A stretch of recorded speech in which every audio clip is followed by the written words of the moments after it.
step in this courtroom saga. We're joined by an attorney, Maria Hollis, to hopefully put this in some order.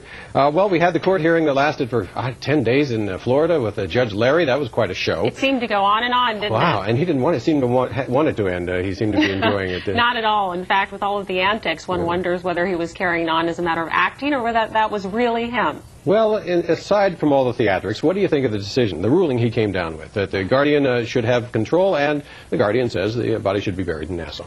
Well, it seems to comport with the interests of the Guardian, who represents the daughter, right, and Daniel Lynn, and it also comports with Anna Nicole's wish to be buried next to the son, her own son. Moving to the Bahamas now, where a different judge will take it up and decide the question of paternity and custody. Yes. Together in one hearing? They go hand in hand, yes, obviously. Yes, they do. Yeah. They do. Yes, well, at this point, this is sort of the venue that Mr. Stern would like to be in. Right. Because he's taken steps to declare himself as the custodian. He is certainly on the birth certificate, as we know. And he's listed as the father on the birth certificate in the Bahamas, right? That's right. So does that give him an advantage in the Bahamian courts? Absolutely, and that's where he would like to be there, certainly, so he's sitting pretty. And that's why we see Anna Nicole's mother attempting to delay and file motions to stay the body from going to the Bahamas, because the more jurisdiction she can establish in the States, the more she has claim to ultimately the child. But she doesn't have the child. Could an American court actually reach in and get the child removed from the Bahamas to the U.S.? Well, we'll have to see. I mean, anything could happen. Anything could happen. Certainly, Anna Nicole was not a domiciliary of the Bahamas. So,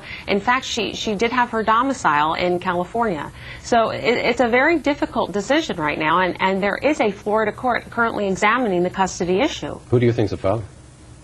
Who's to say?